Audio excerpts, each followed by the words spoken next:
I begin today by acknowledging the contribution of our forefathers who have helped in creating a world based on freedom and human dignity.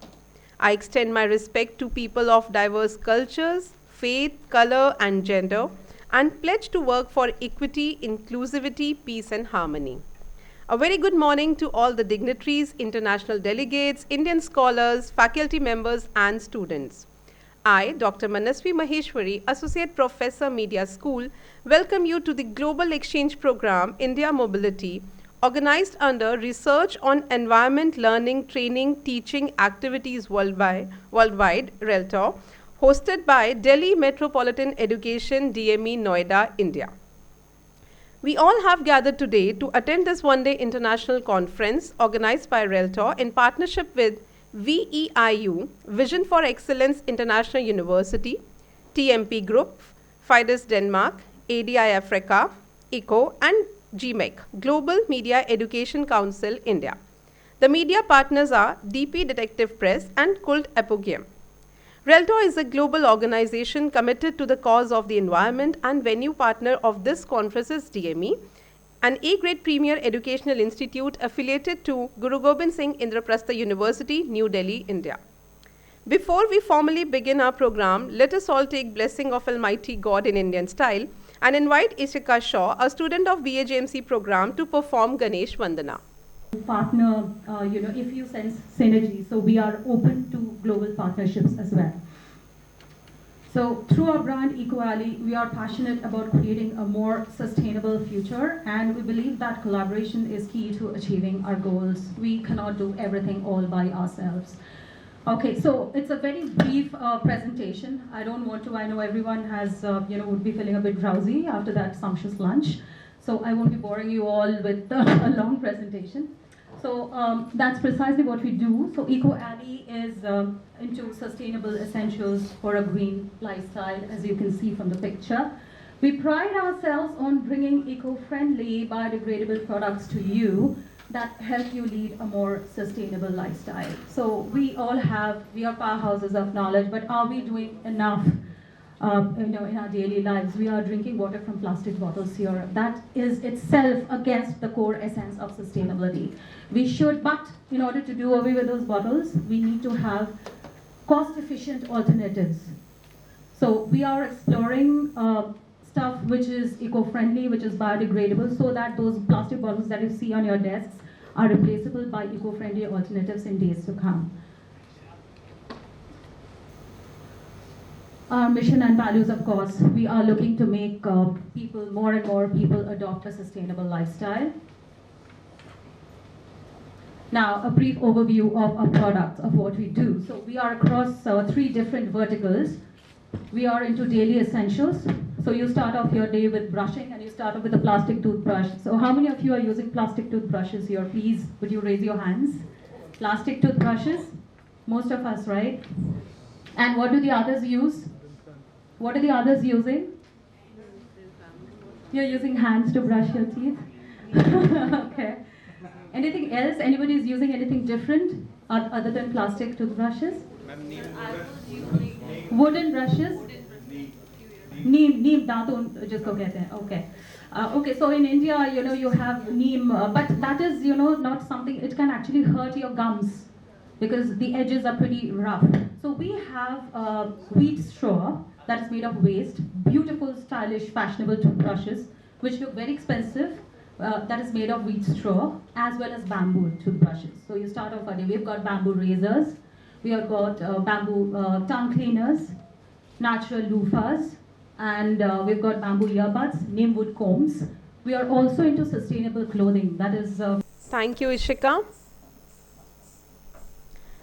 The one-day international conference on our planet Earth and its desertification, causes and effects will witness presentation by scholars from different nations on the theme in the first segment. And in the second segment, a panel discussion on the topic media and climate change in different countries will be conducted. Thereafter, the forum will be open, inviting all the participants to share their views and suggestions. The scholars from Denmark, Romania, Russia, Kazakhstan, Japan, Malaysia, Armenia, Sri Lanka, Jordan, Nepal, Bangladesh, India, Congo, Yemen, and Somalia will deliberate on the various issues of climate change worldwide and will come up with probable solutions. I once again welcome all of you to this mega event. Now I request Professor Dr. Amrish Saxena, Professor Ujjwal Chaudhary, Dr. Ravikant Swami, and Corena Sujdya to please be seated so that we can start with the inaugural ceremony. Before I invite Dr. Susmita Bala, Head Media School, to deliver her welcome note, I would like to share with you all that DME Media School is one of the most promising media institutes in the country. DME offers program in law, management and Media School is recognized as a school focused on the growth of its faculty and students through academic and co-curricular activities. Thank you, Dr. Manasvi. I, on behalf of Delhi Metropolitan Education, extend my warm welcome to Corina Suzdea, co-convener of the conference from Romania, an international delegation from Europe, Asia, and Africa. It is a pleasure to host all the scholars from Denmark, Romania, Russia, Kazakhstan, Japan, Armenia, Malaysia, Sri Lanka, Jordan, Nepal, Bangladesh, Congo, Yemen, Somalia, and India. I also welcome Professor Ujjwal K. Chaudhary, Vice President, GMAC, who has played a significant role in providing DME with an opportunity to host this conference. It is an honor to welcome an august gathering to address one of the most pressing challenges of our time: climate change. As we convene today, the urgency of combating climate change has never been more evident. Our responsibility to safeguard the planet's future calls for innovation, cooperation, and decisive action. This conference is a platform to exchange ideas, strategy, and solutions to protect our environment for future generations. Let's engage in meaningful discussions and forge collaboration to propel us towards a sustainable, resilient, and harmonious future. Together, we can make a difference. Thank you for your dedication and commitment. I appreciate your efforts and hope this conference will yield desired result for the betterment of mankind. Thank you.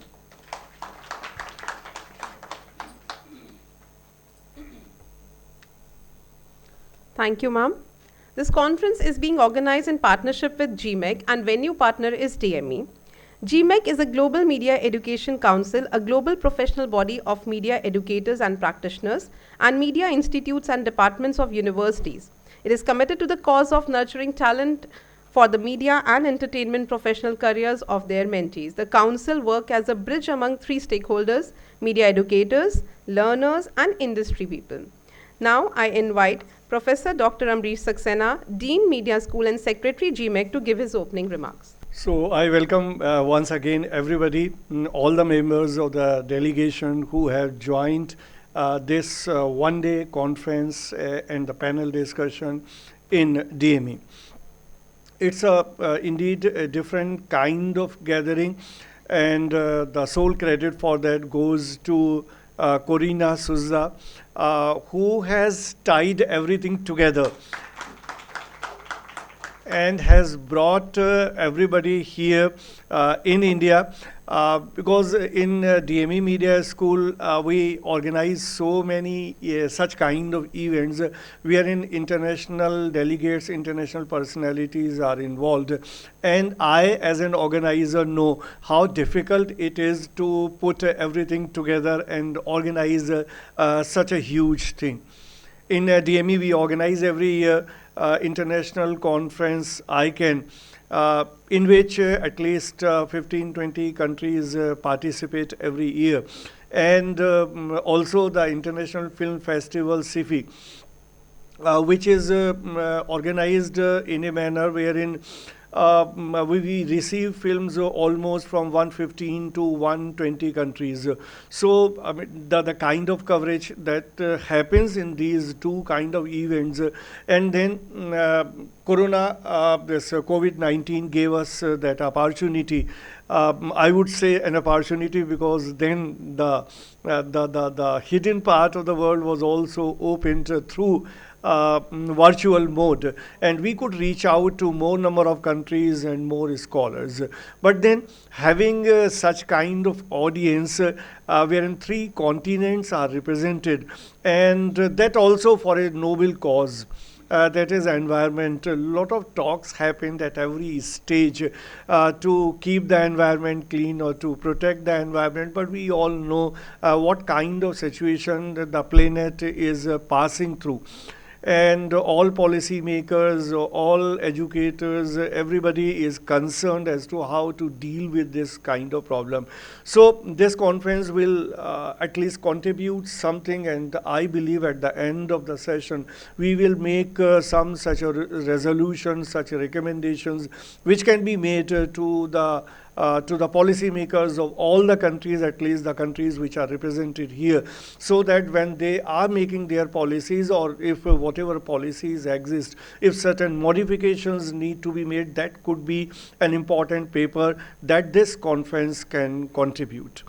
I also express my gratitude to Professor Ujjwal K. Chaudhary, who has such a wide exposure and wide experience that such kind of things he suggests, and then obviously we all follow. And the organization which was already referred to, Global Media Education Council, GMAC, we have formed that organization with that purpose, wherein all the media educators, researchers, trainers, they gather on one platform, and then we do something substantial.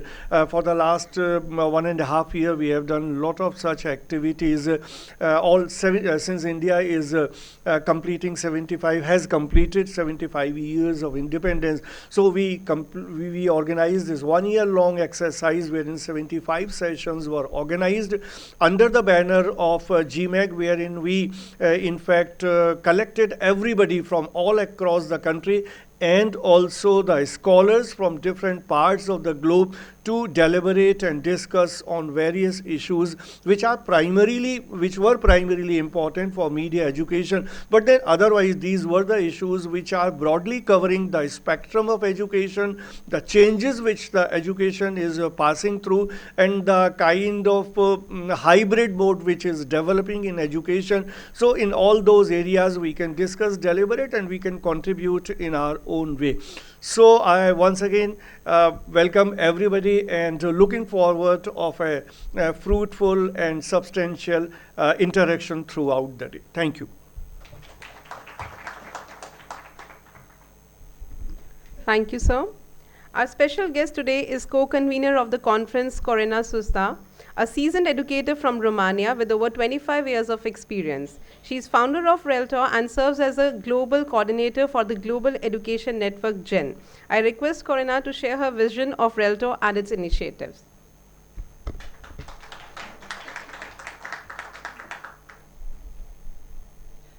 Good morning, everyone.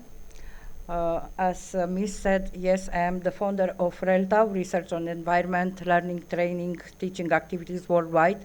But before all, I am an educator. I am a teacher in Romania.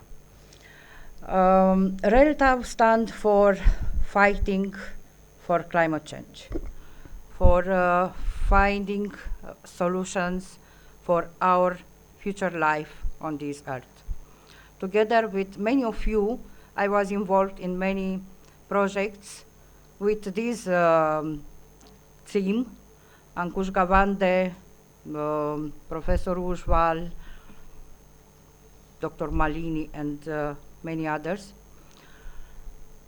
But as educator, as a teacher, was many times involved in online events, online sessions with students and educators from across the world.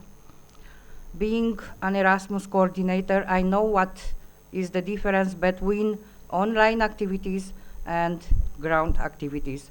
So if Erasmus offers us the opportunity to bring together students and teachers from across Europe, I wanted something more. I wanted to bring students and teachers from across the world under the same umbrella, and together to find the best solutions for fight for our climate, because it's very important for the future of our students. Thank you, everybody. First of all, I want to say a big, big thank you to Professor Ujwal, because he is the one who helped me somehow to be here, and also management team, Dr. Ambrish Saxena and Mom, who did everything in order this event to go as I dreams. Thank you to all the delegates who trust me. It's not easy, as Dr. Ambrish said, it's not very easy to bring together people from across the world. People have to trust you. You have to show them that what you are doing is important, and sometimes it's very difficult, but thanks God for everything. We are here today together. Thank you.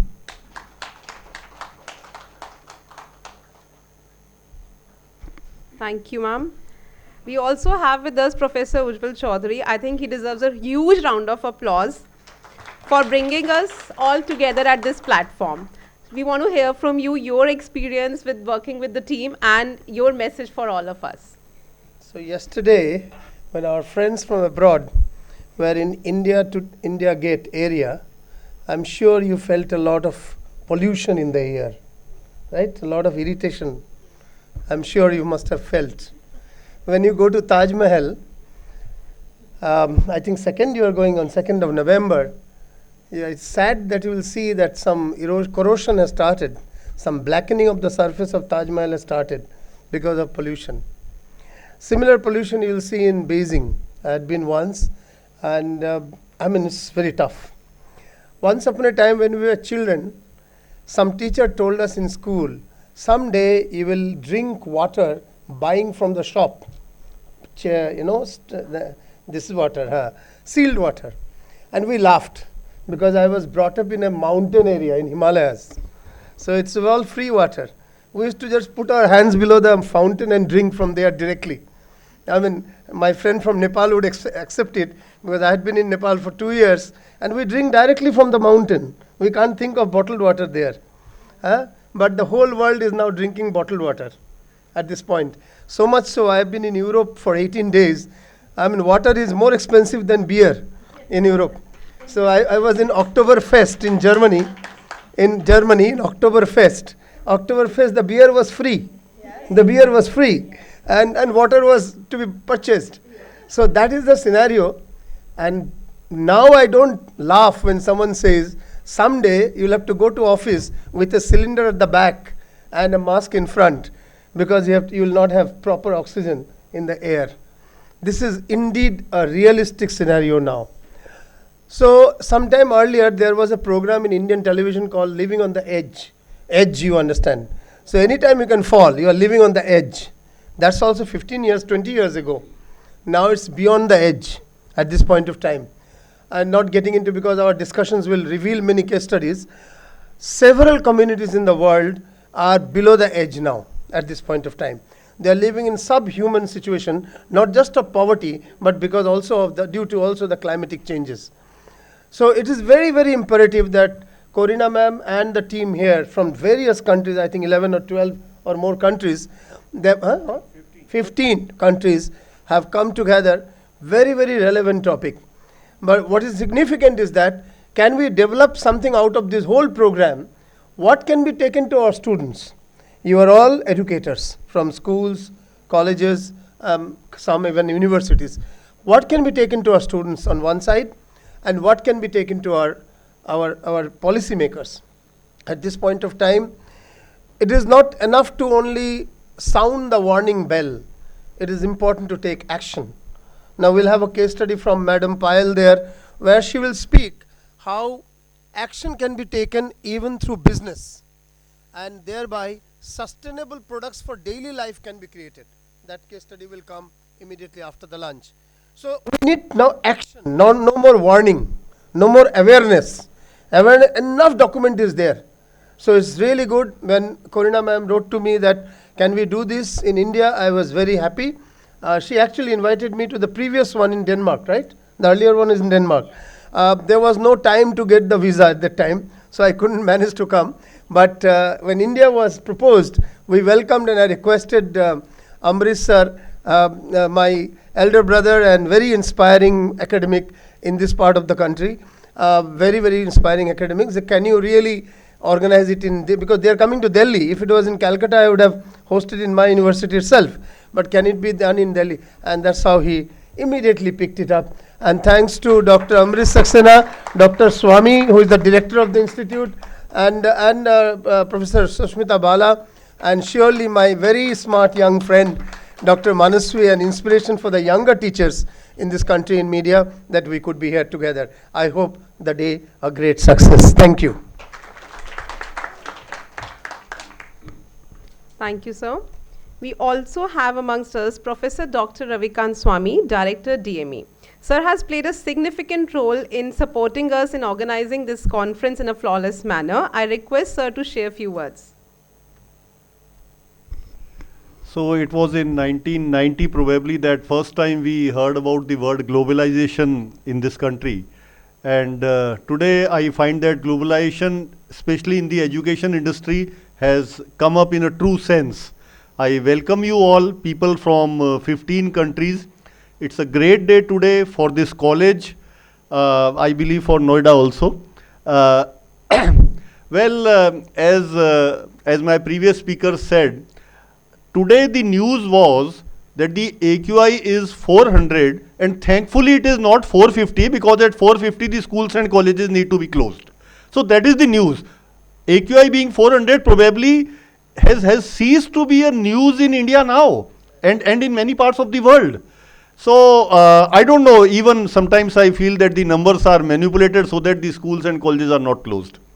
That the situation has come to that scenario. Regarding the theme of this conference, I also wrote a paper few years before, and in that, Ujjwal sir, what you were referring, like I have researched upon how things have moved. Say we can talk about my case study is about the textile industry, which moved. Say you talk about the 19th century, it was there in Manchester. Then it moved to cities like Ahmedabad, Ludhiana. Then it moved to Indonesia, and these days it is going to the parts of Russia which are still poorer. So basically pollution travels from poor to poorer to still poorer nations. In rude language we call it beggars can't be choosers. So that's the situation. Under such circumstances, this conference is very relevant, and I am sure we are going to come up with some solutions. As sir said, no time to talk now. The AQI is already 400. Thank you. Thank you, sir. Now we move to the second segment of this conference where we'll have the paper presentations by the scholars. And for this, I invite Dr. Pramod Kumar Pandey, Academic Coordinator, Media School, who along with Dr. Susmita Bala will share the paper presentation session on the theme Our Planet Earth and its Desertification Causes and Effects. Thank you so much from my side, and I'll see you again in the valedictory ceremony. Set up.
Good morning, everyone. We have our first presentation for the day. It's by Mr. Pitambarji from India.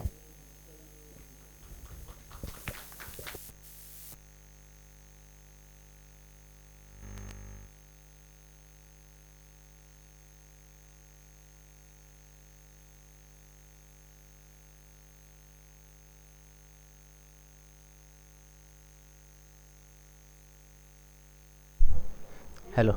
Okay. A very good morning to all of you. Uh, Respected dignitaries, Honorable Director of the school, Honorable Principal, esteemed Director of RELTTAW, and all of you, congratulate to my core of my hearts. Today is a very auspicious day for all of us. We all are here to dream for a new mission. As you know, India is a land of art, architecture, sculpture, and monuments. As you know, India is a rich in cultural heritage and tradition. Now, India is being changed. As you know, India is rich in spiritualism and religion, but due to high level of population, urbanization, and industrialization, it's going to be changed.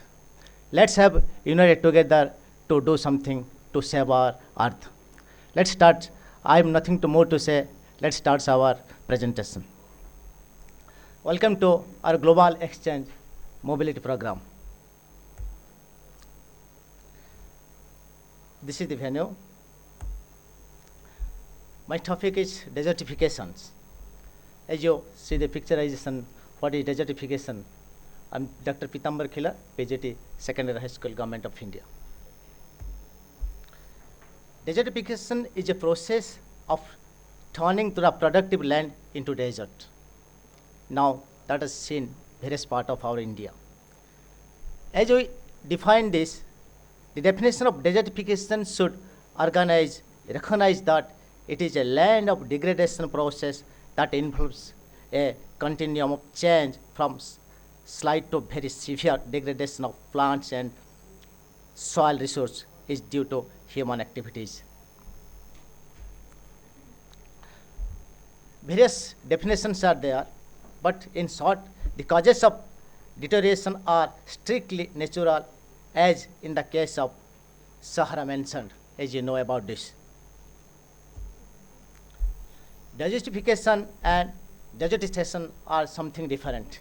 As you know, although they are very often used interchangeably, the difference lies in the human influence on the process, that is desertification. But in desertification, the causes of deterioration are strictly natural, as you know, as in the case of Sahara mentioned above. But in desertification, although natural causes also play a role, human activities are deterring factors nowadays. You see, this is the alarming situation of our country. Dry lands dwells, life is hard, ecological, economical, and social margins are there. Dry lands facts of points. Dry lands, you just see the pictures. Dry lands over more than 40% of the Earth's surface. There are nearly 2 billion of dry land dwells. It affects 1/3 of the Earth's surface and over 1 billion people. The Middle Earth hold of that 93% dry lands, while 2/3 of the African continents is desert of dry lands. Major deserts of in world, you see, Sahara, Arabian Desert, Gobi Desert, Kalahari Desert, Pantagonium Desert, and Seram Deserts. The locations and the areas are desertite. Causes of desertifications, you just see. The human factors one side and the climate change in the other side. The human factors are high population, poverty, and under that comes overgrazing, deforestation, overcropping. But in climatic change, in natural change, that is global warming, less of rains. Human factors, high populations. As you know, everybody, that now India is growing and lead in the populations. And another factor is poverty. You just overgrazing, climate change is due to this overgrazing and high populations. Status of the desertification in India, as you know, 96 million hectares or close up 29 of India's areas in undergoing degradations. According to the government data recently presented to the United States convocation that comment of desertification, India lost 31% or 5.65 million hectares of grassland area in decades. And around 23.95% of desertification and land degradation is continued in 9 states, Rajasthan, Maharashtra, Gujarat, Jammu Kashmir, Karnataka, Jharkhand, Orissa, Madhya Pradesh, and Telangana. Jharkhand, Rajasthan, Delhi, Gujarat, and Goa have more than 50% area under desertification of degradations.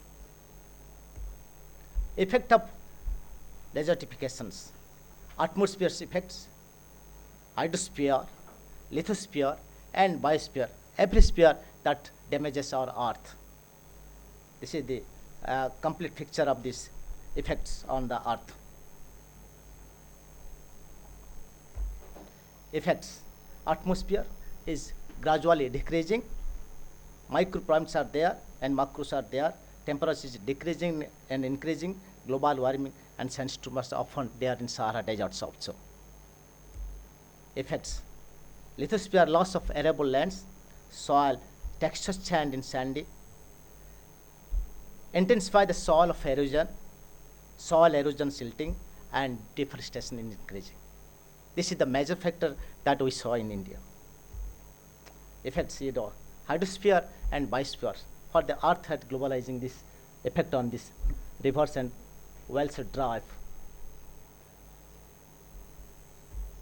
Control, we can do something change to our atmosphere. Control of population, growth natural, increasing of family planning in order to decrease the land of use capacity.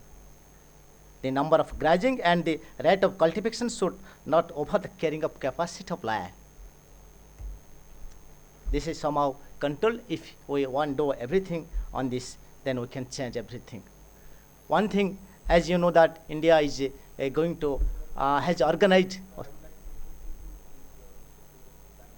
Okay, this is last slide. Okay, one thing I would like to say that as Narendra Modi has the Prime Minister just organizing the G21 family, one future and one earth. So one thing I would like to say that meeting together is a progress, working together is a success. Let's come and work together to save our earth. Thank you.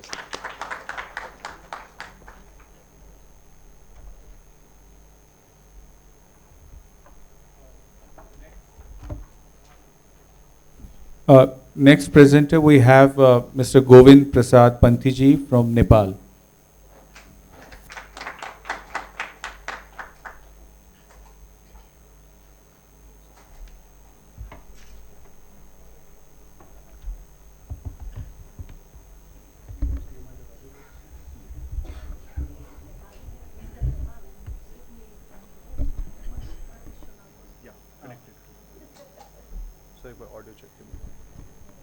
Hello.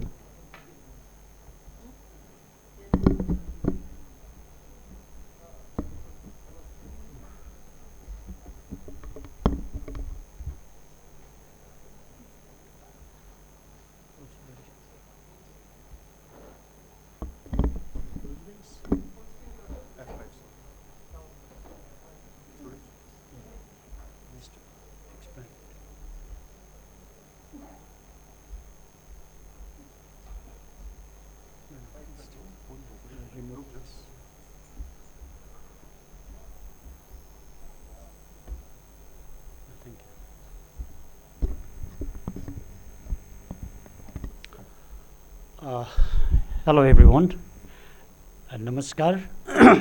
Sorry. I am Govinda Prasad Panthi from Nepal. Today I am going to present a quick presentation about desertification in Nepal, cause and effects. So I am a school teacher in Nepal. So let's see how I have done it, and we can understand a little bit. Okay, here is a map of Nepal and our national flag, and we have program going on, plantation program in Nepal. So about the topic today, it is a quick introduction. Desertification in Nepal is a significant environmental issue, and it is primarily caused by a combination of nature and human factors. Desertification refers to the process of land degradation in arid, semi-arid, and dry subhumid areas, often leading to the transformation of once fertile land into desert-like conditions. Here are the causes and effects of desertification in Nepal. Because why I said Nepal? Because the altitude varies, 60 meters to 8,848 meters. I hope that covers whole world. So the causes, deforestation is one of the main causes. One of the main causes of desertification in Nepal is deforestation. The removal of trees and vegetation for agriculture, fuel wood, and construction materials reduces the land's ability to retain moisture, leading to soil erosion and decreased soil fertility. Second cause, overgrazing. So Nepal is agriculture, based on agriculture, and we have farming too, animal farming. So overgrazing by livestock is a significant factor contributing to desertification. Excessive grazing can lead to soil compaction, the removal of vegetation, and increased vulnerability to erosion, soil erosion.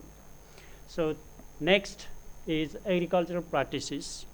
So unsustainable agricultural practices such as monoculture farming, excessive use of chemical fertilizer and pesticides, and poor irrigation methods can lead to soil degradation and reduce agriculture productivity.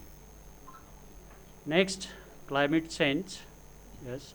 So changes in climate patterns, including irregular rainfall and prolonged droughts, can exacerbate desertification in Nepal. These conditions can lead to water scarcity and decrease agricultural output. That's why, because of climate change, the mountains are melting and the sea level is rising. That causes desertification. So next factor is urbanization and infrastructural development.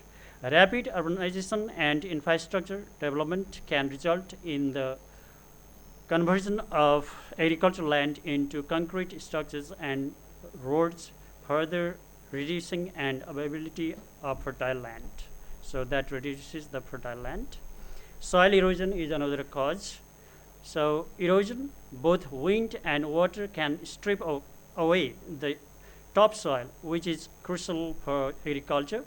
It is often accelerated by deforestation, improper land use, and poor land management practices. Now the effects. So loss of productive land. So desertification leads to the loss of fertile soil and productive land, which can result in reduced agriculture yields, food insecurity, and economic changes for local communities. Water scarcity. Desertification can lead to reduced water availability as it affects the capacity of the land to retain water and support the vegetation. Next one is biodiversity loss. The degradation of ecosystems due to desertification can lead to a loss of biodiversity. Plants and animals that rely on these ecosystems are at risk, and this can disrupt the balance of local ecosystems. Migration, another effect of desertification is migration. People move to one place to another for their jobs and for good living. That also causes the desertification. So next one is increased poverty. As agricultural productivity declines and water resources become scarcer, such rural communities may experience increased poverty and food insecurity. Environmental degradation, another effect. Desertification can exacerbate environmental problems, including air and water pollution, as well as increased vulnerability to nature disasters like landslides and floods. So now, to solve such problem, so plantation is the key. So we have started this program in Nepal. There is a program called Haryoban, Green Forest. Efforts to combat desertification in Nepal includes reforestation and afforestation programs, sustainable land management practices, improved water resources management, and awareness campaigns to promote sustainable agricultural land use practices. International agreements such as United Nations Convention to Combat Desertification, UNCCD, also play a role in addressing desertification on a global scale. Dhanyavad.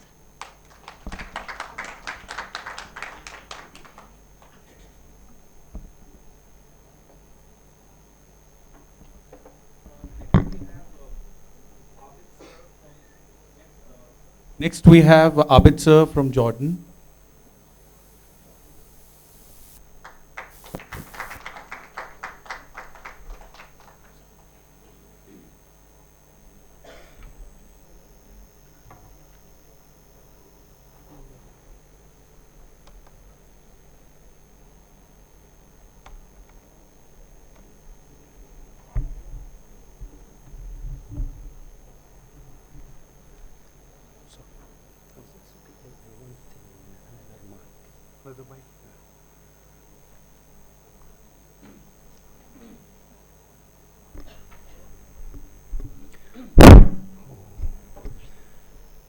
السلام عليكم.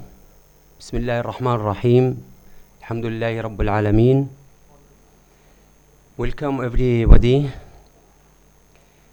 Jordan was found in 1921 and began sending Jordan education to the goal 1974. This is evidence of the speed of scientific progress. Education in Jordan is very advanced and technology. Three is difference between education, government, and private Sir, and sir, sorry to international. intervene. We cannot see your presentation here. Yeah, on the screen. Another. Okay, after that. Okay.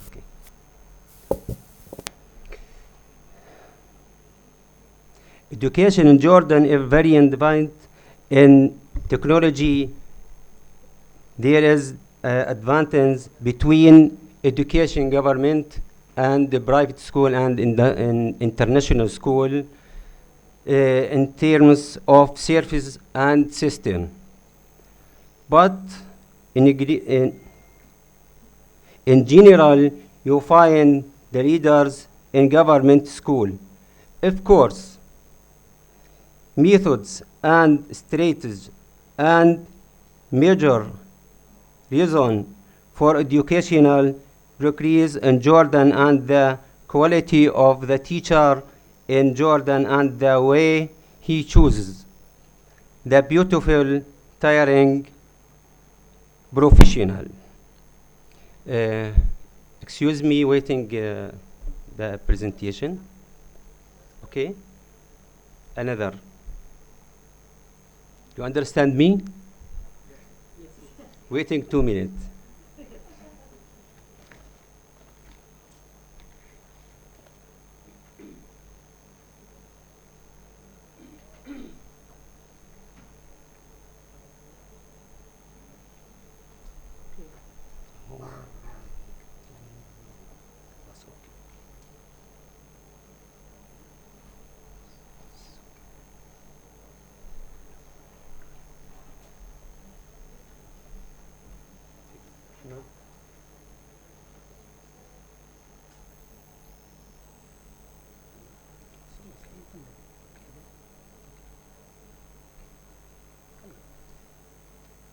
التقدم المتسارع في تكنولوجيا الاتصال قبل جائحة كورونا. The progress made in communication technology with the coronavirus to realize that the world is moving towards a new stage that can be called the digital stage. الأردن والتعليم عن بعد. Activation many success. Building and managing an learning project, distance education over a period of time, equality between students. المعلم الرقمي. Communication with the students. The teacher must communicate and interact with the students using the integration.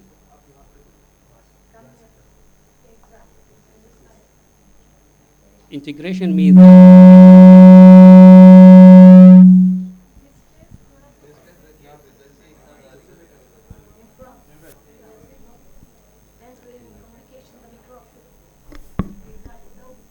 number 3, the goal of learning course of study. Discipline skills, patient, technological skills. مهارات المعلم الرقمي. What are the skills of a digital teacher? Digital teacher skills include the ability to use technological tools, hence digital applications, and involve the learning teaching process to students with the appreciation, training, and knowledge in the field of the learning. A teacher can build the ability to design and implement engaging and effective educational content that meets students' needs and contributes and technically and enhancing their skills. شكرا. Thank you.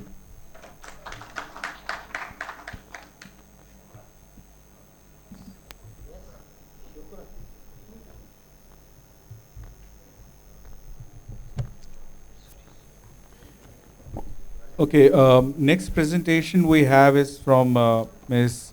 Ishingeliva Iguli and Tashmo Khune Detwa.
Good day, dear everyone. We are from Kazakhstan, and the theme of our today's presentation is tourism and urbanization. Kazakhstan has a diverse landscape. The scenery is beautiful, such as Buravai. In the north of Akmola region, Buravai is located. This resort pearl of Kazakhstan is a fantastic mountain land harboring mysteries, wonders. Gorgeous pine forests, cliffs formed of neat, gigantic natural breakers, and the fantastical shapes of peaks resembling sometimes exotic, sometimes Egyptian pointed pyramids separated by serene lakes. Second is Lake Kayında. Kayında is 400 meters long lake located in the Kazakhstan. The lake reaches depths of nearly 30 meters. It is 129 kilometers from the city Almaty and is 2,000 meters above the sea level. The next is Sharon Canyon. In the Sharon Canyon, on the Sharon River, the canyon features many formations formed by the weathering of sedimentary rocks. The next one to say about the Shumbulak. Shumbulak is also known as a ski resort near Almaty. It is the largest ski resort in the Central Asia. There are 3 ski lifts at the resort with the highest going to 3,200 meters above sea level. And the Meadow. Meadow is a high alternative sports complex near Almaty, located at alternative of 1,691 meters above the sea level. It is considered to be the world's largest high mountain skating rink in future.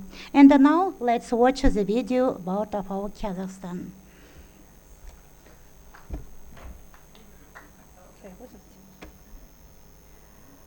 The video is showed that the picturesque places are not in around the world. They are all in Kazakhstan.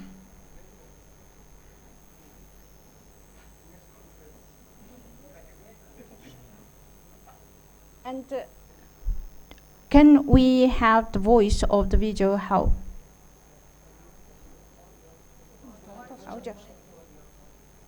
No. This is not Jordan, it's Kazakhstan here. Yeah, I will say about it. This is not Brazil, it's Kazakhstan. This is not Dubai. This is not Kenya. This is not Ireland. This is not Norway. This is not Antarctica. This is not Canada. This is not America. This is not Thailand. Yeah. All of these are Kazakhstan. Yeah.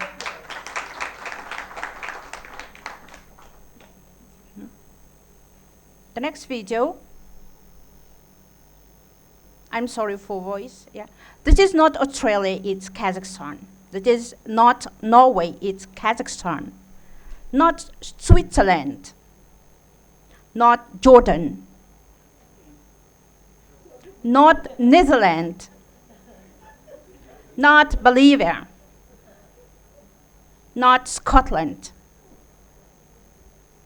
Not Texas, yeah? Texas, yeah.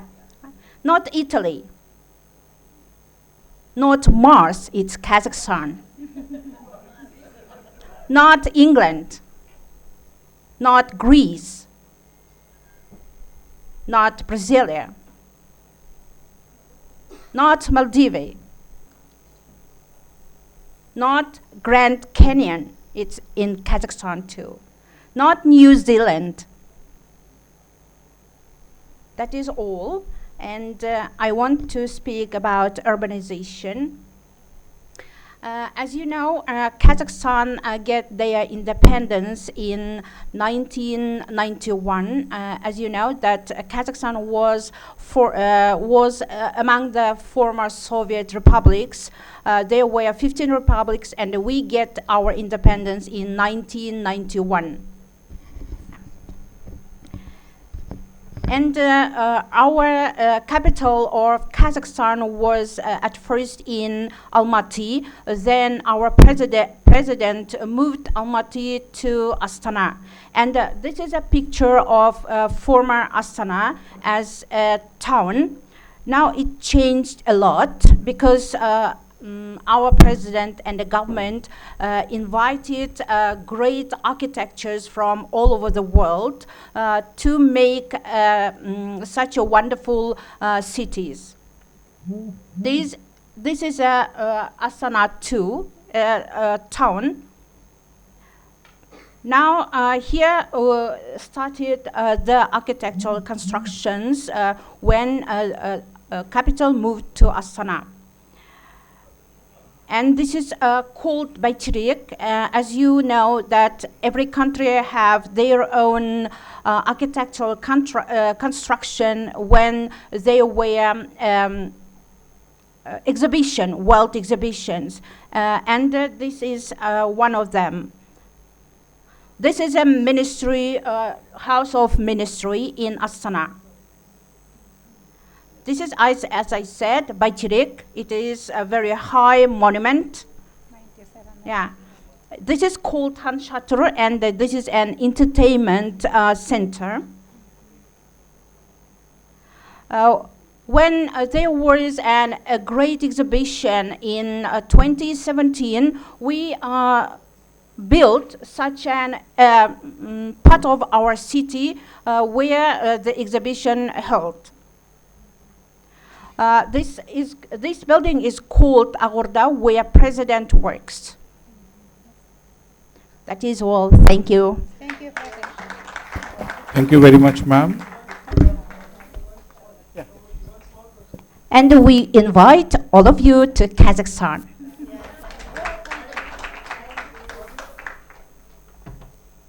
What is the source of income? Are you an oil country, oil-rich country, or tourism-rich country?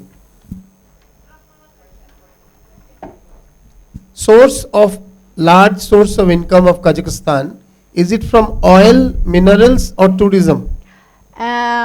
We have all the minerals in Kazakhstan, and we have many investors in our country too.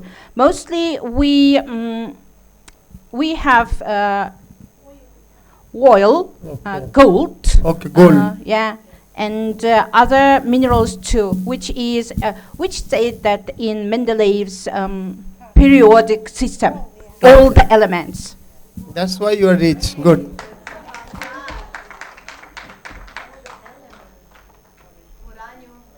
Okay, thank you, ma'am. Next presentation we have from Ahmed sir. Ahmed sir from Yemen.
Good morning, everybody. My name is Ahmed Al Arumi from Yemen. I'm environmental engineer. I have work in Ministry of Water and Environment. I stand here with the immense pleasure as we gather at the mobility program and RELTTAW group organized by with the academic support of the MA and IAMR in partnership with RELTTAW research on environment learning, training, teaching activities worldwide in India. India, a country known for its natural beauty, rich biodiversity and cultural heritage, has long organized the critical importance of preserving and nurturing our environment, and have the need of humans between humans and nature and belief at response even more strongly in the face modern day environmental challenges. This program serves as platform of collaboration and knowledge sharing, where experts, researchers, and environmental come together to invitation, solution, and strategies to tackle environmental issues and climate change. Today, we find ourselves at circle where action we take today with demands the fate of our planet and the well-being of its inhabitants, climate change, pollution, and resource depletion, and just some of pressing issues that demand our immediate attention and concerted efforts. Together we can make a difference. Let us world and hand to protect our environment, ensure better future for our children, and legacy of sustainability for generations to come. The climate change impact director on agriculture and humans and fish, and increase the temperature and health human and marine environmental and marine wealth. Yemen has the natural reserves more, and Sultanate of Oman biodiversity, climate change impact on our biodiversity.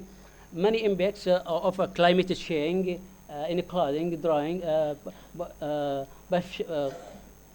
fisheries, storms, ocean, sea level rise, and global warming affect biodiversity.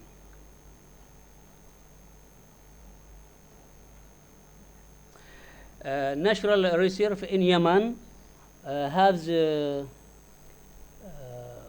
protect areas of the Socotra scholarship Arkhabilo, Bura Reserve, Al Hudayda Governorate, Hauf Reserve, Al Mahra Governorate, name city, and Utuma Reserve, Damar Governorate, Al Hiswa Wetland Reserve, Adan, and Kamaran Island Mangrove Reserve, Hudayda Governorate, and Gathmoon Reserve Sharma in Hadramaut Governorate.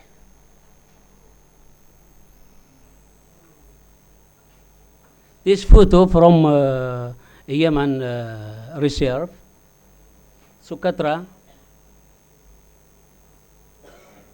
Reserve Bora, Reserve Hauf, Mahra,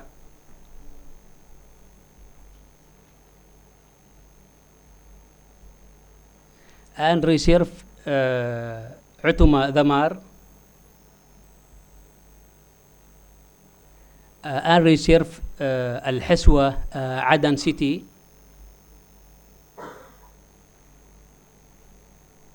Cameron Island Coastal Reserve is the sixth natural reserve in Hudaida. This Gathmon Sharma Reserve for turtle in Yemen.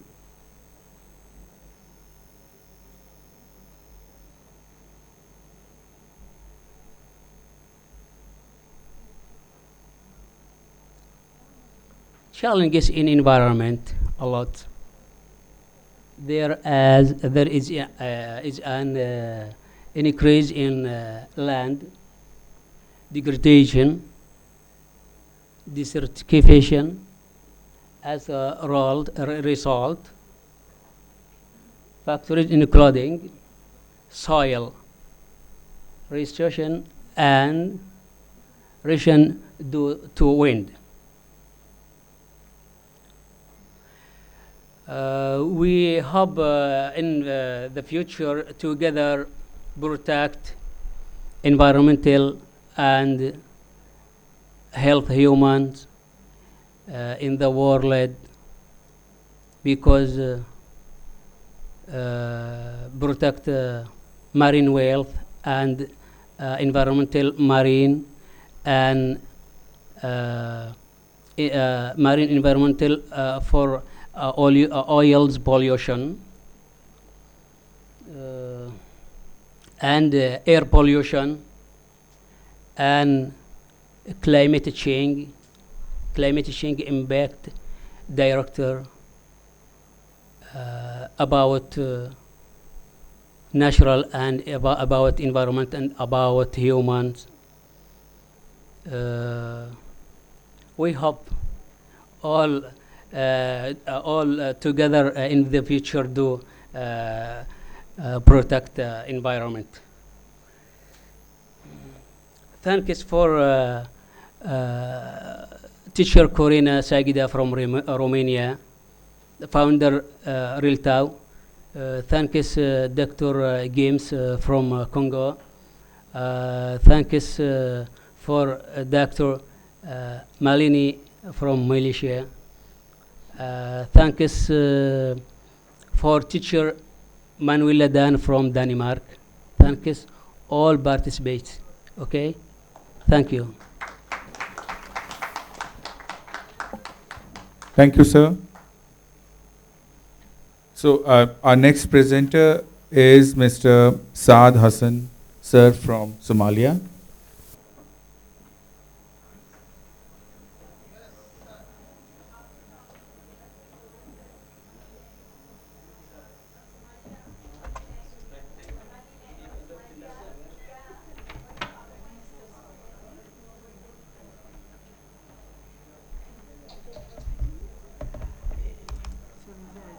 Hello, we come, you know.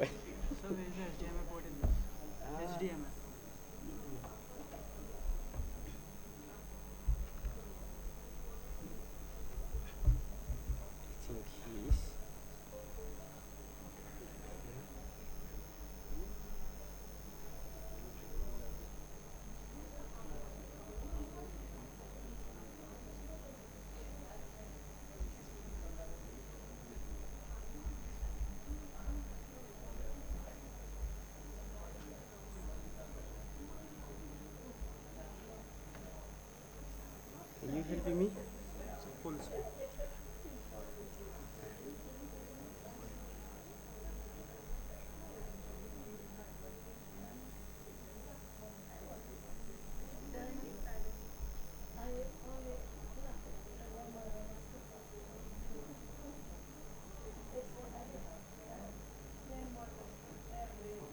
I need my cabin. Full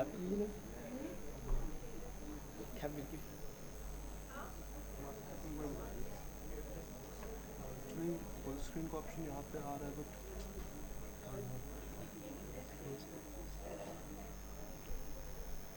Vishal sir काबिल Madhav sir को बुला लीजिए doctor काबिल काबिल काबिल काबिल لا بس سيلفيا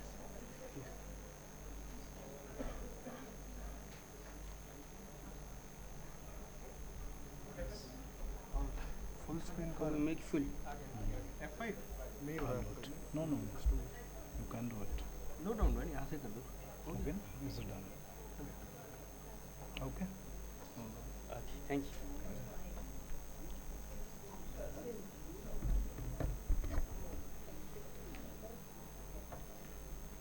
And hello everybody, I'm Saad Hassan from Somaliland. All the people called me Somalia.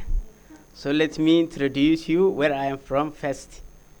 Somaliland, I am full represent in Somaliland. People but now only Somalia. People calling me Mr. Somali.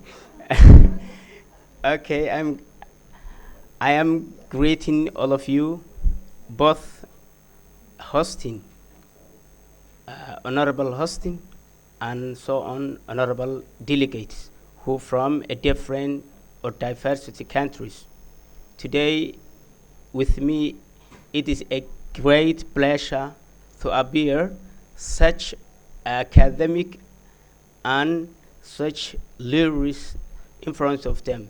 So I am happy with you to be here and join with your program. I am thanking to everyone who facilitate and participate to come with me here. Let me put down my topic. Today I'm going to show something about climate change with my country. Let's talk climate change in my country.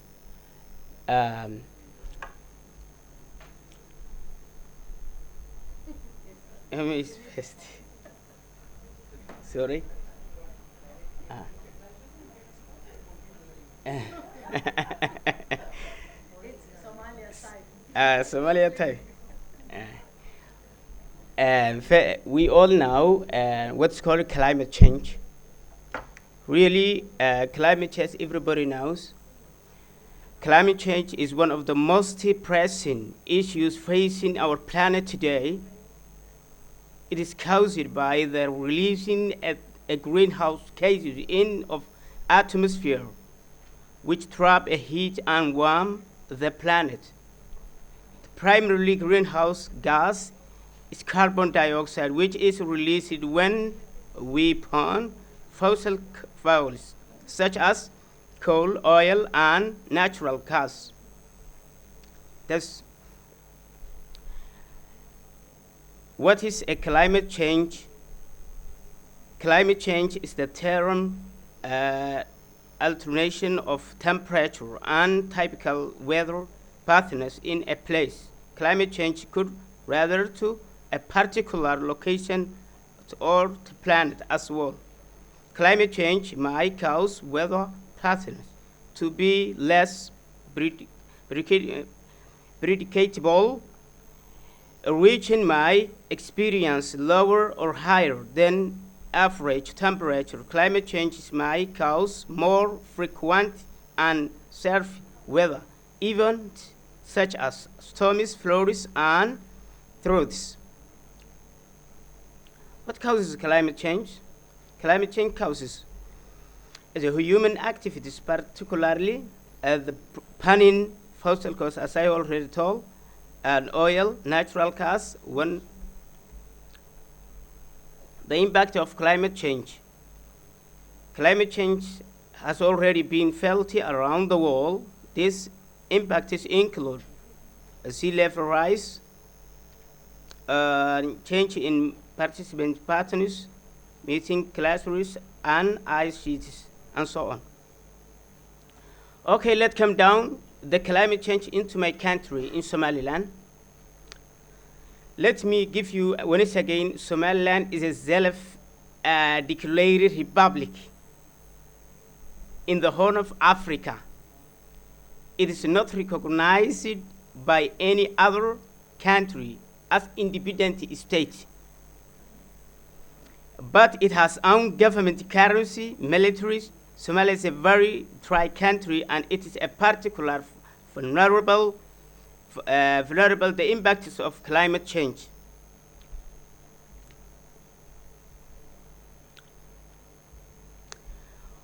The most impacted climate change in Somaliland, as we already felt, droughts are become more frequently. The most impact is droughts are more frequent, and surf and floods are also becoming more common. The events are having devastating impacts on the country's economy, food security, and also health. Let me ask you what the government is doing for climate change. The Somaliland government is working to address the challenges of climate change by developing national climate change policy, investing adaptation measures such as improving water management and developing drought-resistant crops, strengthens early warming system for extreme weather events. What can international partners do help Somaliland to adapt to climate change? International partners are also providing support to Somaliland to help it adapt to climate change. For example, the World Bank is funding projects to improve water, such as related to Chuba. The United Nations also Department of Development Program is supporting the government to develop a national climate change adaptation plan. Conclusion. Thank you. Climate change is a serious threat of Somaliland, but the government and the international partners are working to address climate change by investing adaptation measures and reducing greenhouse gases emission. Somaliland can build a more resilient future. Climate change is real, and we ask when we to do something. Thank you. Namaste.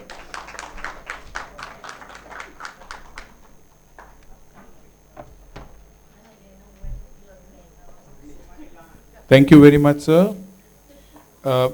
We have our next presentation by Mr. Ryo Takahashi from Japan.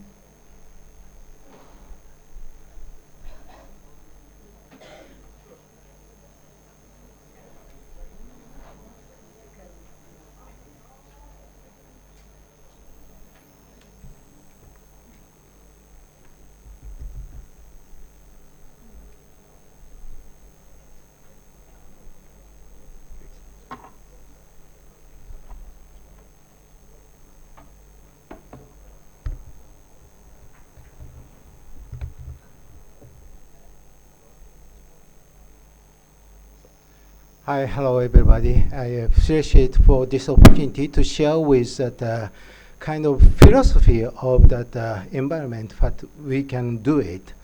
The title is as follows: The History of Tourism and Urban Tour to Learning from Old to Future Japan.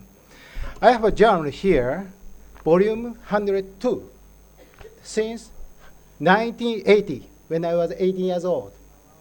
So, do you remember that what did you eat 3 days ago? What you have happened maybe 4 days ago or 20 years ago?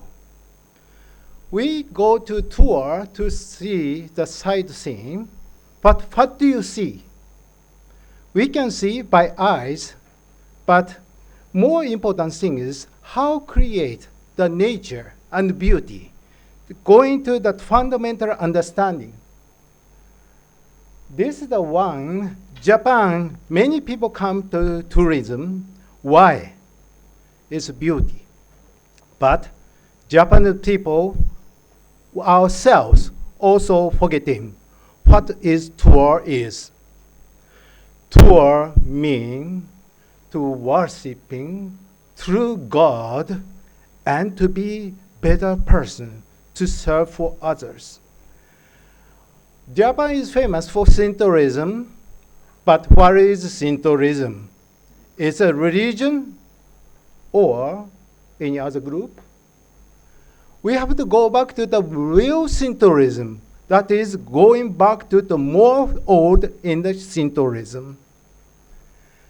That person, Kumakuzu Minakata, have visited many countries in that old time, even London, in the London Museum, not to be scholar, not just one person who wants to seek the truth.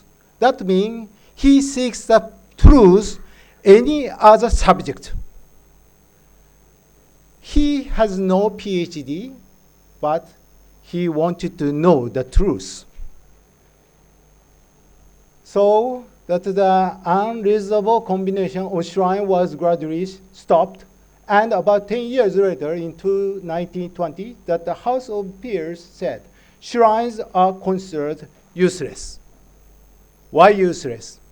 They don't mean what its shrine meaning is, including government.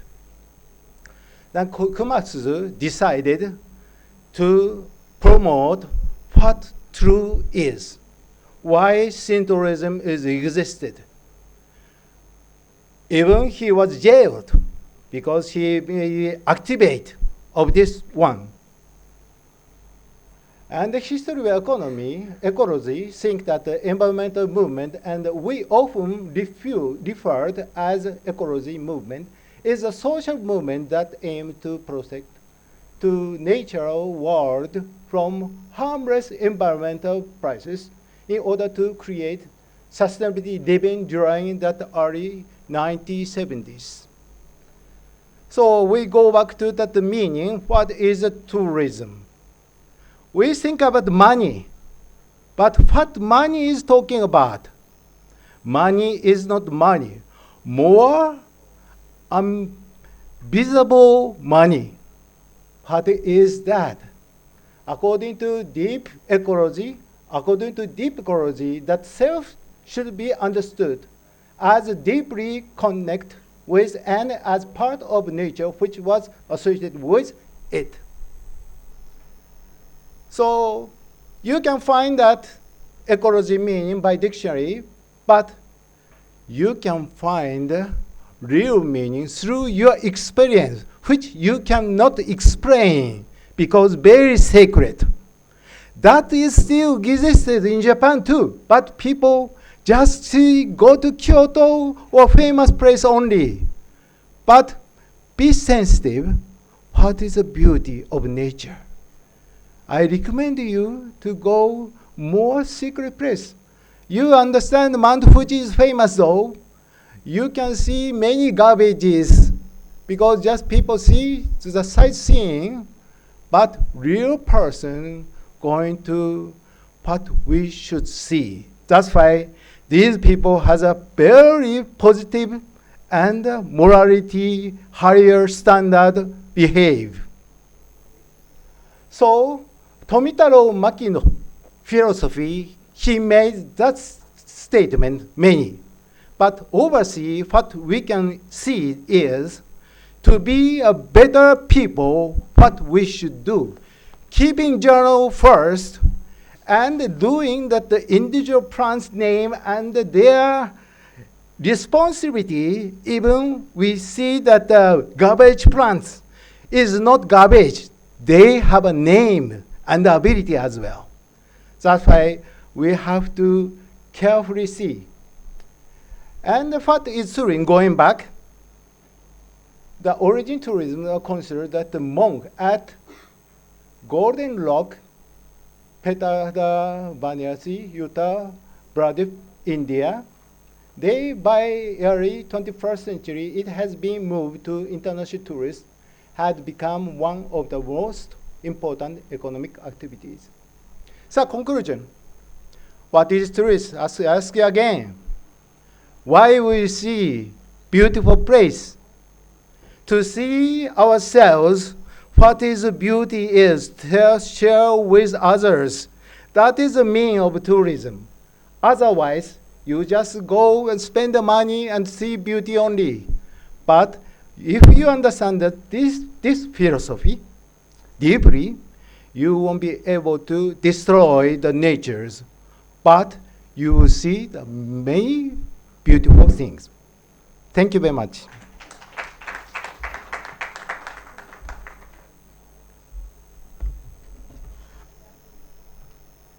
Thank you very much, sir.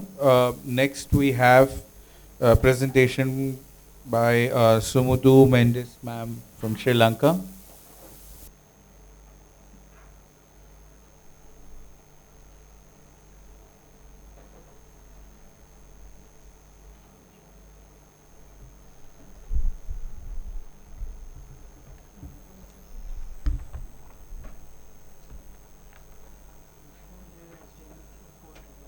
Water here.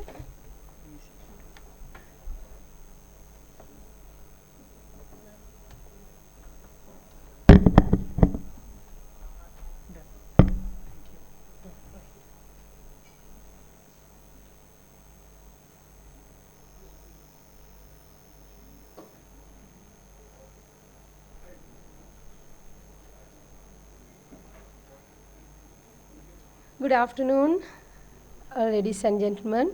Aibowan, namaste. Today, dear esteemed guests and DME officials, I'm Sumudu Mendes from Sri Lanka, the Pearl of Indian Ocean. Today, I stand before you with a deep sense of urgency and concern regarding the environmental challenges faced by the beautiful island nation of Sri Lanka. While Sri Lanka is known for its lush landscape and rich biodiversity, we can no longer turn a blind eye to the looming threat of desertification that has been gradually encroaching upon its land.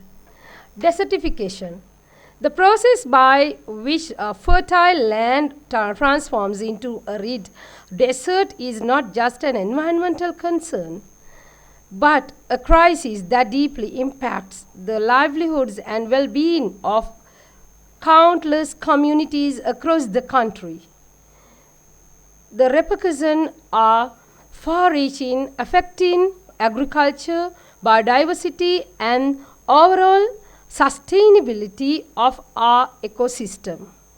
In recent years, Sri Lanka has experienced a sharp decline in its forest cover due to various human activities such as deforestation, unsustainable agricultural practices, and urbanization. These factors have contributed to the degradation of the soil, exacerbating the risk of desertification. The loss of forest not only disrupts the delicate balance of ecosystem, but also leads to the depletion of crucial resources that support life, such as water, clean air. Moreover, the implications of desertification are particularly detrimental to the agricultural sector, which is the backbone of Sri Lanka's economy. The loss of fertile land drastically reduces crop yields, leaving farmers and their families vulnerable to poverty and food insecurity. Additionally, the scarcity of water resources incentivize further exacerbating the challenges faced by both rural and urban communities. To combat this pressing issue, immediate action must be taken.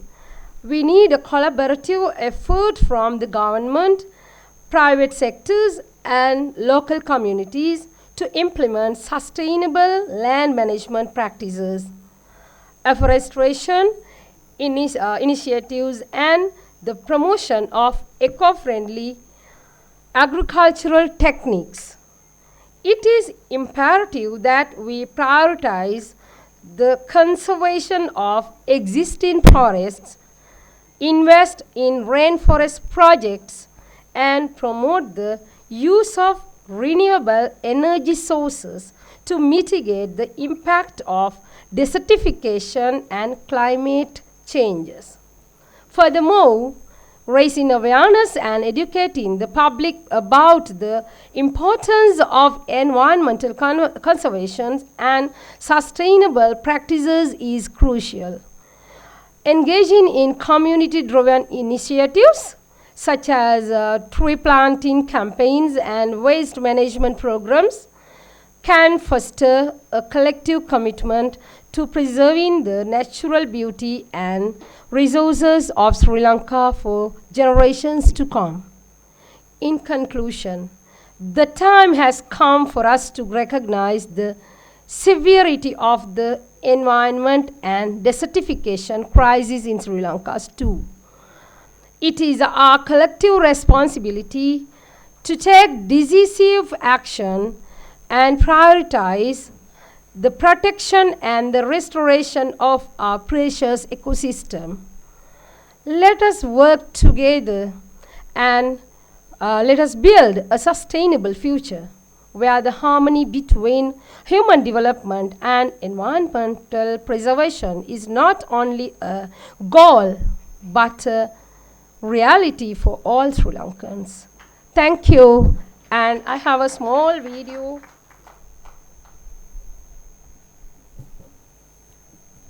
Okay. Ji?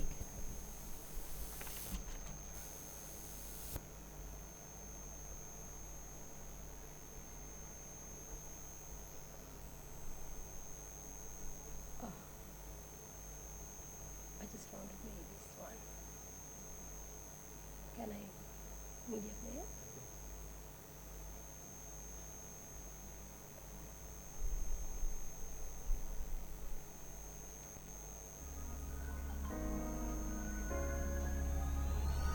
It is about my small country.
Thank you so much. I heartily invite you all to be in my country.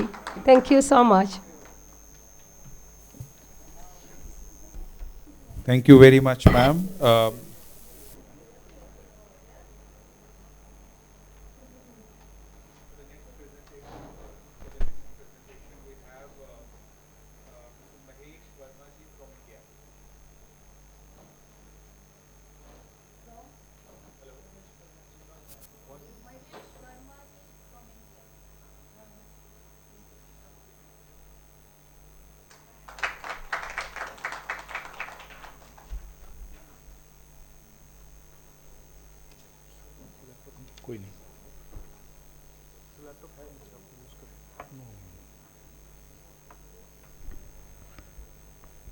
Actually, he's asking for laptop for PPT presentation, but I wish you all to look at me, not at that side. Oh. Namaste, all the beautiful people around the world present here. I'm starting my topic, and the topic is water scarcity and desertification in Delhi NCR, where we are here. Jalen Sarvam Sujalam Sujivanam. Actually, this is Sanskrit shloka. That means with water everything is good and life thrives. It is both an honor and privilege to address you today at Global Exchange Program India Mobility RELTTAW, led by esteemed Corina Sajdia. I think she's not here, and the educationists around the world hosted here at DME College in Noida. This event has brought together the delegates from around the world united by a common purpose to discuss, deliberate, and act on issue of paramount importance in our global community. So my dear friend, Delhi NCR is National Capital Region and Noida is included here. It is India's most densely populated and economically vibrant areas. Faces an alarming crisis that threatens its environment and the well-being for its residents. The twin challenges of water scarcity and desertification have reached a critical juncture. With approximately 30% of India's geographical land already degraded and Delhi ranking as third highest city in terms of desertification. There are so many causes, but if I talk about the root cause, that is unmanaged drainage system. There is a place, Baramulla drain, one of the natural stream now carries 80% of wastewater from Baramulla basin into Yamuna river. I think you have seen Yamuna river when you arrived here. The population of Delhi has led to increased demand for water, currently at 1380 MGD. Unfortunately, Delhi Jal Board can only supply an average 953 MGD, leaving a substantial water shortage of 427 MGD. This shortage results in limited water availability in many colonies, with some receiving water only for 1 or 2 hours a day. Gurugram is adjacent city. It is also facing the same problem. And if I talk about Ghaziabad and Gautam Buddha Nagar is a name for Noida, has experienced a population surge driving up the demand for water and further straining the groundwater sources. Ghaziabad needing 850 million liters per day of water, currently receiving only 400 million liters per day, with a significant reliance on groundwater. Similarly, Noida and Greater Noida, they're facing the same problem. One of the major problems is groundwater depletion. The over-extraction of groundwater has led to declining water level in Gurugram, Faridabad, Sonipat, and Noida, and the first three are declared a dark zone. It is a serious matter. Now, what can be the solution? Because the problems we are facing, we are extracting water from underground water beds. This is revitalizing drainage system, rehabilitating Delhi's drainage system, especially in Baramulla drain, is crucial, investing in efficient wastewater treatment plants, enforcing strict regulations on industrial and residential waste disposal. If we talk about water conservation and harvesting to address the growing demand for water, Delhi must prioritize water conservation and harvesting, and Delhi is already working on it. This includes promoting rainwater harvesting in residential and commercial blockage, rationalizing water supply, implementing a rationalized water supply system like one in Rewari in Haryana can help ensure fair distribution of water resources among Delhi's residents. This system can alleviate water shortage and promote equitable access to clean water. Diversify water sources, reducing dependency on groundwater is vital. Developing alternative sources like recycling treated wastewater for non-potable use and exploring innovative technologies for water purification can help bridge the supply-demand gap.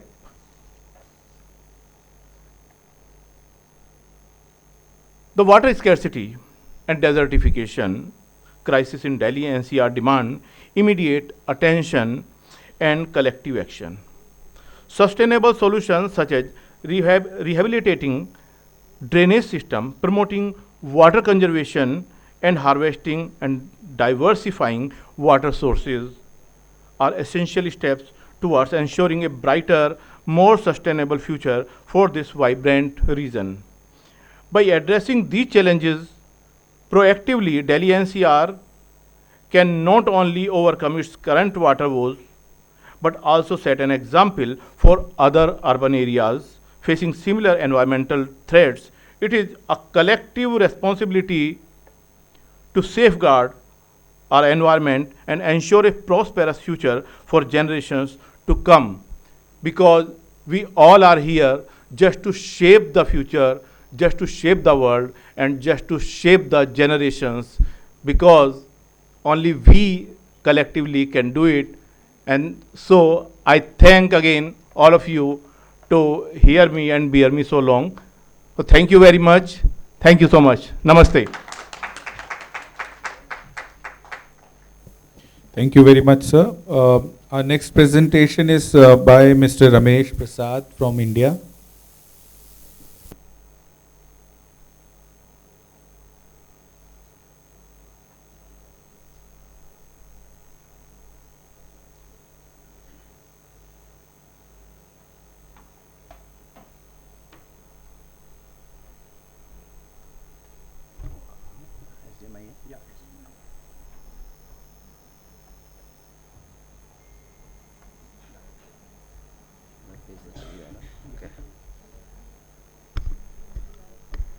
Thank you very much.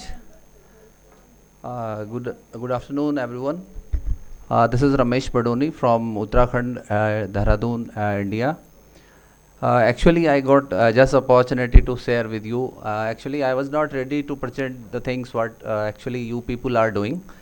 Basically, I am heading IT department in SCRT, which is under NCRT. But I am doing multiple things. Right, as you can see in the screen, this is my website, physicsarakshanam.com. It's totally related how physics is totally integrated with environmental issues, and we are doing lot of projects with schools. Students are doing work on how to protect Himalaya and degradation of the things which is going on in Himalayas region. Some works we have done, I can showcase like water reservoir, how we can save the water reservoir, and how can we do awareness program to save the water resources and diminishing resources, and so many things like save nature. If you see, there are so many things. If I will show you, it will be a long time. I can tell you something in brief. I did so many projects. One of my project is selected in JST, Japan Science Sakura program. I visited Japan for 15 days just to share whatever the work we are doing in India that I did showcase in Japan.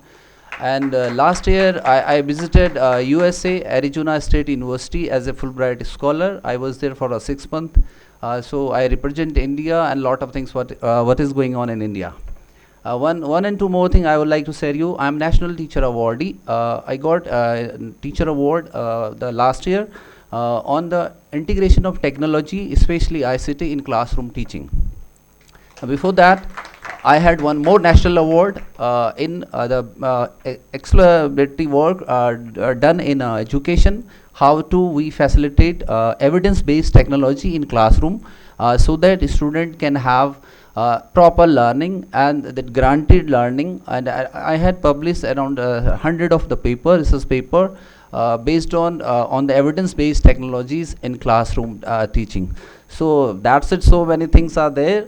There are some videos also, but I think there is no time. So if you can see in the YouTube channel, you can search Ramesh Badoni over there, and you can see the work I have done for education system, even worldwide. And last time we have promoted one more model, S model in the schools, and that is implemented in Vietnam, China, and around 2000 school implemented that model, and that is based on 5E lesson plan based education model and how it works, and that is as parallel to the evidence based technologies like IT, how we can use in classroom, because last pandemic has shown that how we can do more with the technology in classroom. So that's it from my end. Thank you very much.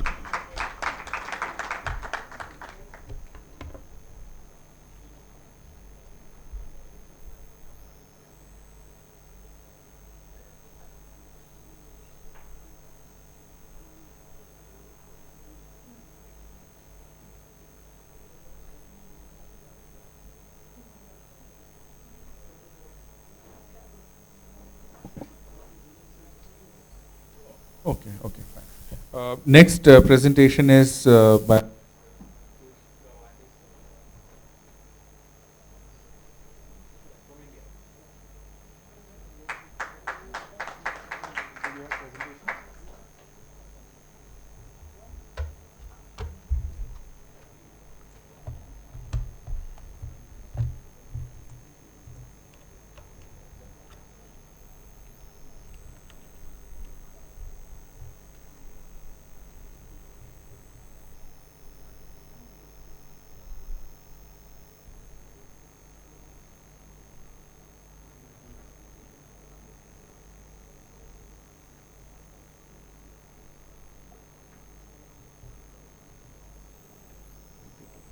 Okay.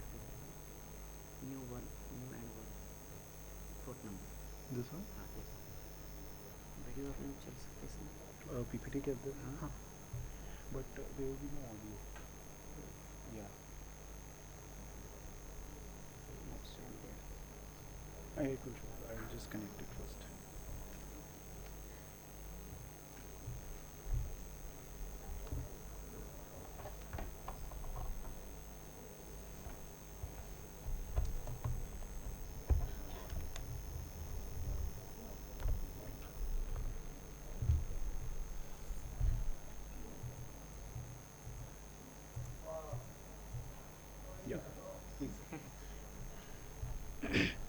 Hello everyone, I am Ankush Gawande, founder of Worldwide Green Project, and actually I am a teacher at Jilla Parishad Upper Primary School Dabha. It's in Amravati district, state Maharashtra and India.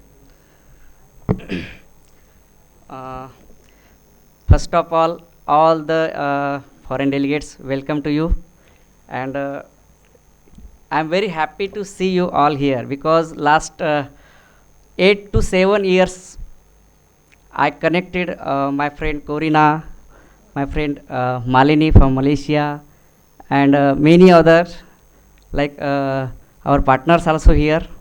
Corina is a co-founder of my project. Malini is the country coordinator for Malaysia. Saad is Somaliland. He is also coordinator for his country, and we all meet virtually only from last few years. So this is very nice to meet all of you. Thank you organizers to give me a chance to present here.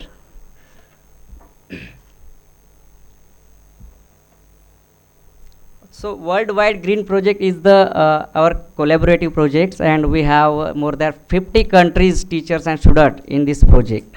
And we work together as a collaborator. And only one our tagline, our one purpose to save environment and save the future of the world with student and teachers. So this is our team. We have biggest team from around the globe. So unfortunately some come, some maybe in another our event come. Yes, this is my first batch. I'm a village teacher actually. So the first batch planted trees in my village firstly. Then I start local to global. This project is starting local to global. This is my villager student. They planted trees. They implement this project firstly. Then I discuss with my friend Corina. We discuss together, and then we start this great idea to save the environment and save the future. What is this project? This is the collaborative project. The purpose is to connecting the worldwide student by their teachers and guideline and teach them the importance of tree plantations and importance of save plants. Actually, it's necessary for student future life. So if we are going to convince them now, the future is definitely become bright. So by this our vision, and we start this importance project. Yes, this is my statement actually. I have started the project, Worldwide Green Project, to convince students around the world for the importance of plantation trees and keeping trees alive and importance of future needs. It really needs to pollution free all the world.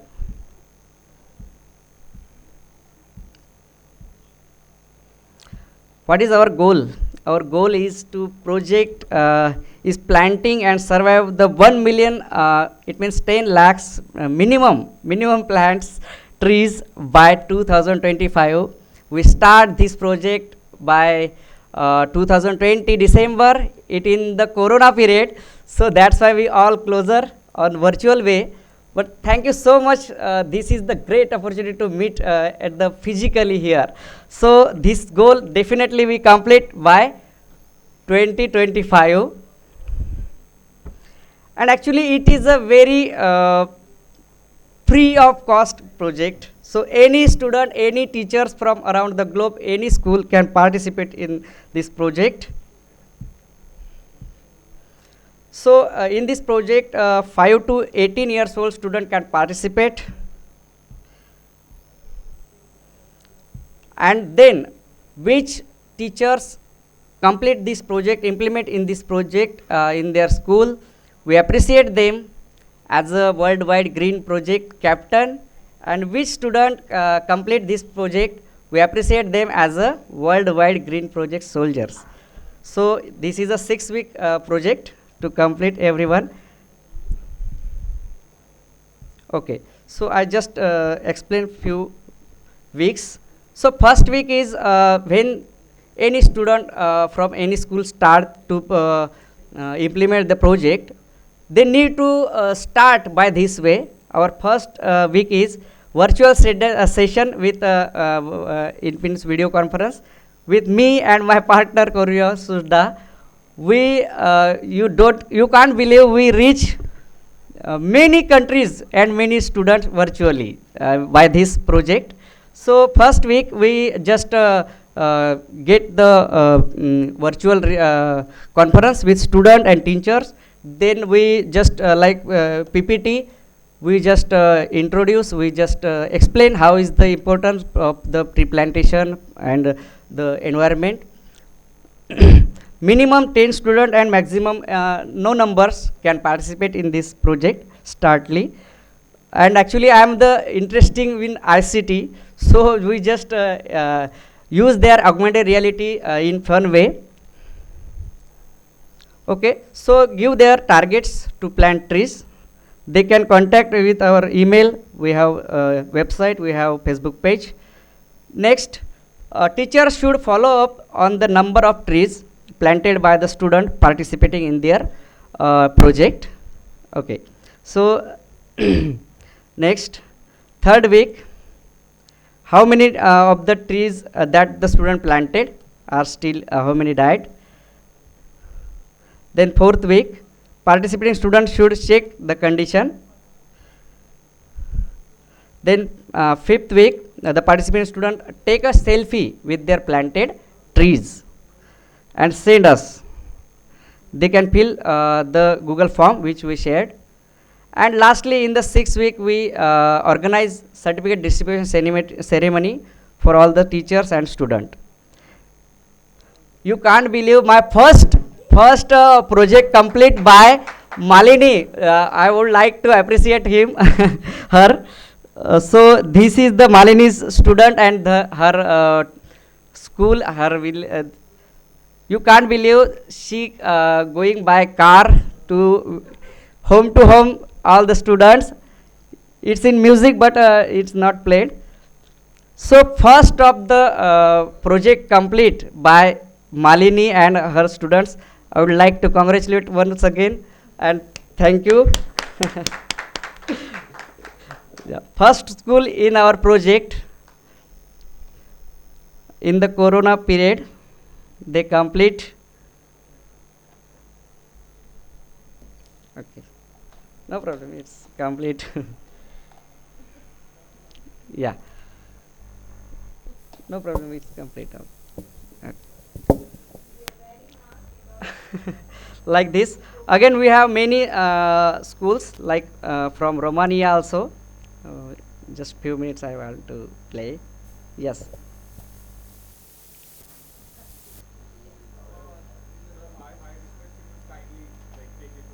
Yes, yes.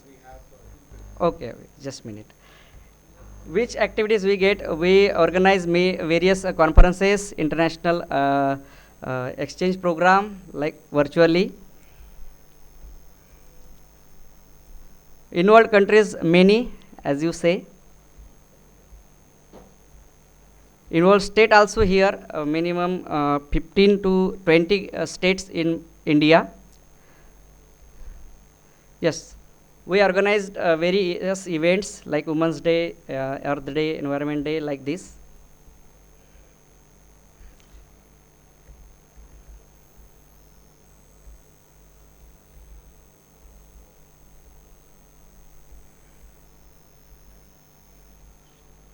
Yes, this is also Malini's school.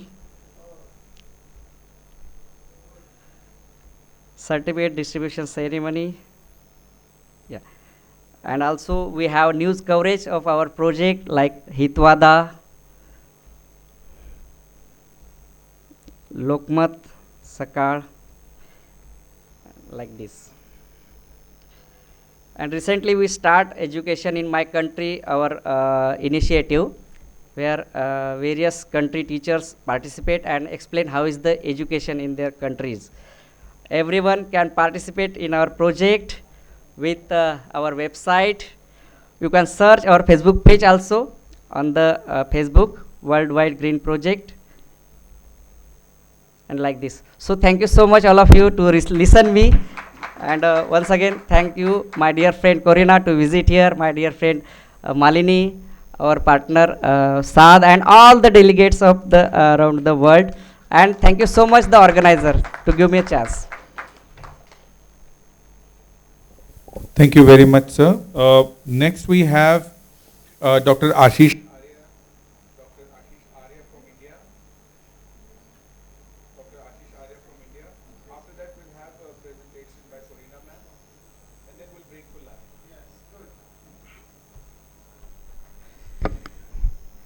Thank you.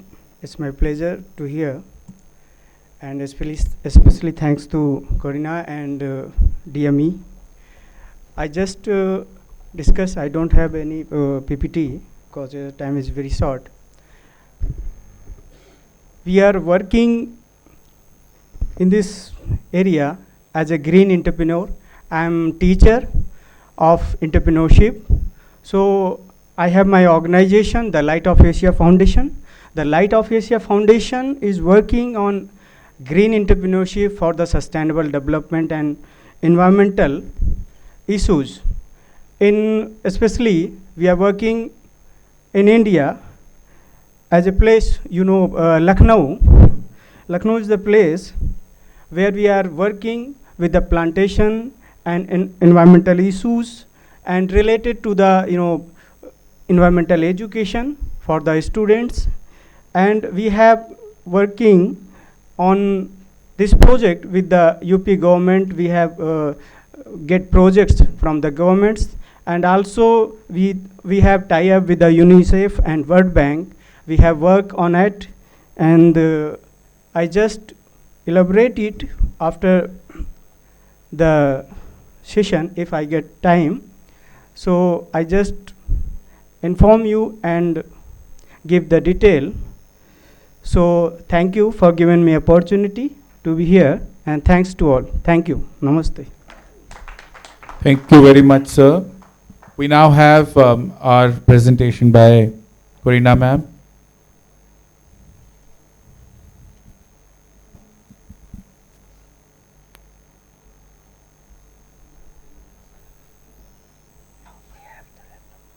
Actually, to be frank, I didn't want to present anything today in order to not go longer and longer.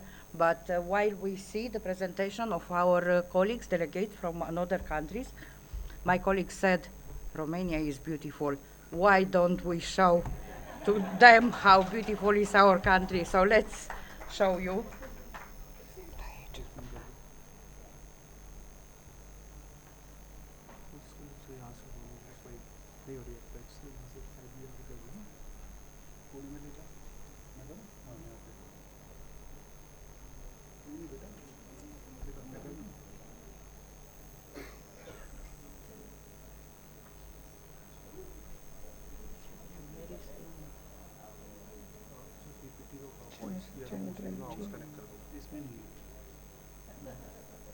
Yeah, I'll do it.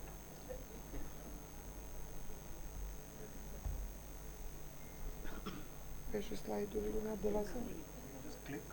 and then it will come.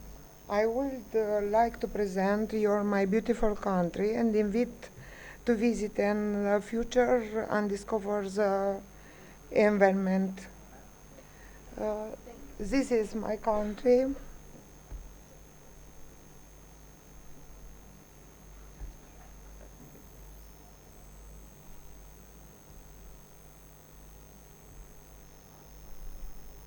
A symbol of my country, the steam.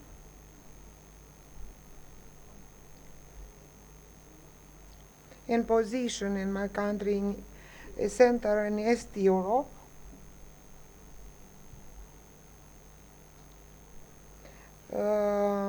Eight regions.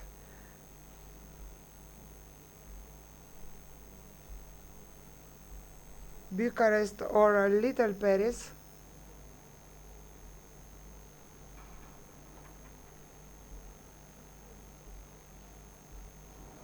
This is the capital, Bucharest. This place of recreate in Romania. I have many lakes,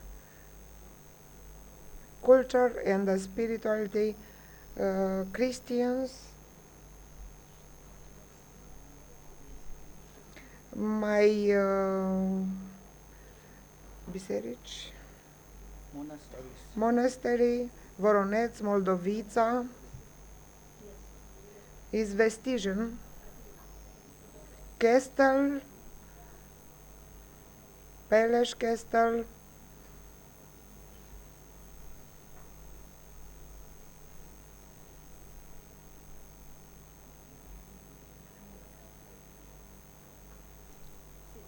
Bran Castle, and Dracula, of course.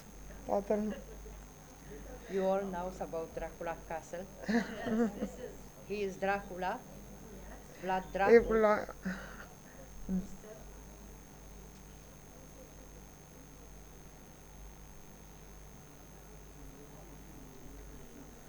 Scarishwara cave, which house the world's second largest underground glacier in Romania.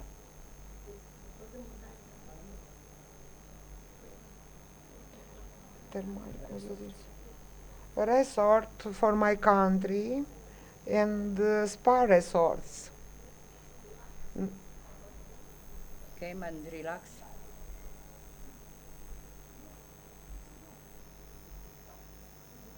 Mountains of my country, and cum se cheamă astea că sunt ocrotite? Flowers protector of lakes. Sphinx. Asta mai departe, că mai mult nu mai avem.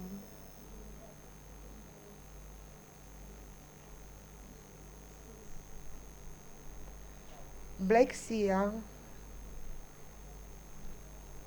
And you can see we have the marine climate with stimulating action, the water of Tekirgöl Lake, which is very good for health, natural aerosols, and many more.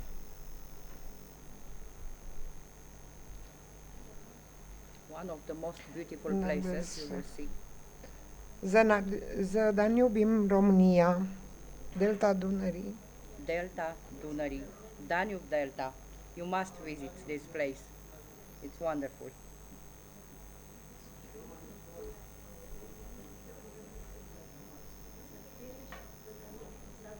Cemetery.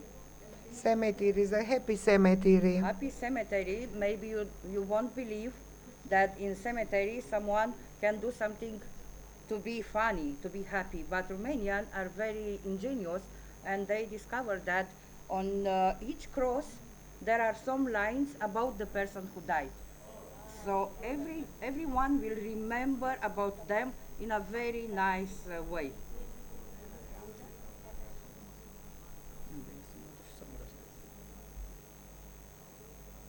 The Palace of Cult Iași, Moldavia, very aproape. Near our city. Your traditional clothes. clothes.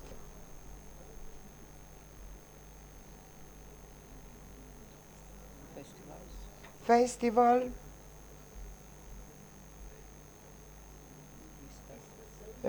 Easter celebration.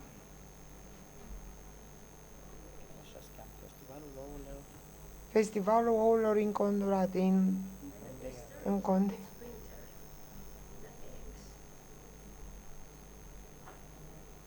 The Christmas. And please read these lines, then tell us the truth. Please, do it. Femeile românce frumoase. Da. The beautiful woman, Romania. Are we beautiful or not? Thank you. Thank you for your attention and the expected in Romania. We are waiting all of you.